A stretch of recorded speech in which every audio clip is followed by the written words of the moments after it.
1340, 96.5 KVGC, 7 minutes after the hour of 7 o'clock. It's time for a look at the news for a Wednesday. In the news today, the city of Ione is moving forward with a new ordinance to regulate short-term residential rentals in the city. Meeting last night, the council directed city staff to move forward with the drafting of the new ordinance, which would regulate Airbnb vacation homes and other similar short-term rentals. Council members directed that the new regulations account for noise violations, those rental units meet a health and safety inspection, and that they pay transient occupancy tax. A draft ordinance will go before the Planning Commission next for review before returning to the Council for final consideration and approval. In other business, the Council continued the contract for sewer line repair, asking for more information, and also delayed consideration of a proposal for a long-term study of the city's wastewater capacity. While council members expressed support for the need for the study, they wished to see if the city's existing contractors could compile the needed information rather than hire new consultants. The council also approved the reappointment of Angie Avila, Dan Traxler, and Sheldon Winley to the City Park and Recreation Commission. And Calaveras County's proposed draft ordinance on commercial marijuana cultivation, the topic of today's County Planning Commission meeting at 9 this morning. Now, the commission will go over a number of revisions called for following a public hearing last week. During the hearing, discussions ensued over how far operation should be from school bus stops and libraries, requirements for growing the minimum 6 plants for personal use, and whether generators should be allowed as a power source for growing, among other issues.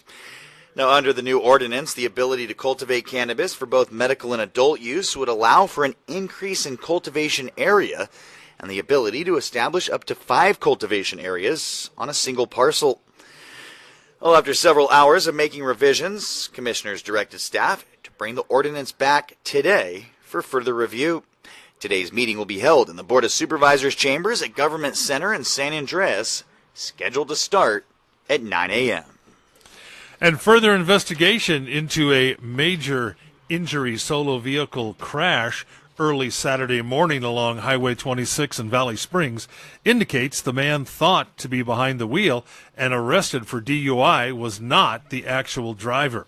Originally, the CHP believed that 28-year-old Brandon Sewell of Valley Springs was the driver of a vehicle that spun out of control and overturned in a field. The action ejected both Sewell and his presumed passenger, 30-year-old Richard Brakefield of Manteca. Now, the CHP says Brakefield told officers Sewell was the driver, but investigators were able to make the determination due to eyewitness accounts and surveillance video from nearby businesses that Brakefield was behind the wheel. DUI charges have been dropped against Sewell, and those charges will now be sought against Brakefield. Sewell remains unconscious in a Modesto hospital. Brakefield also suffered major injuries in the collision.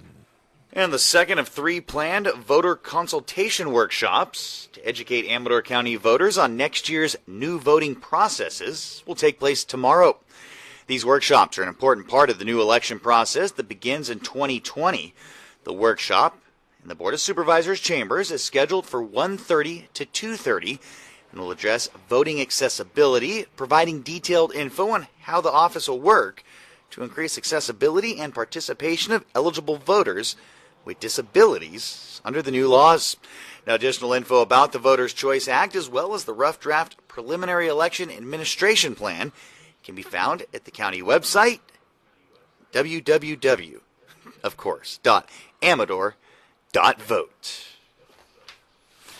And again, paving will take place today on Comanche Road between Kern and Jackson Valley Road. You can expect one-way traffic control and up to 5-minute delays. Paving is scheduled for Kern Road again tomorrow as well. And that's a quick look at local news on a Gold Country Wednesday morning. From the KVGC News Center, I'm JD. And I'm Jim Geedy reporting. Remember, for the latest news, traffic, and weather 24 hours a day, be sure to visit our website at kvgcradio.com. KVGC.com.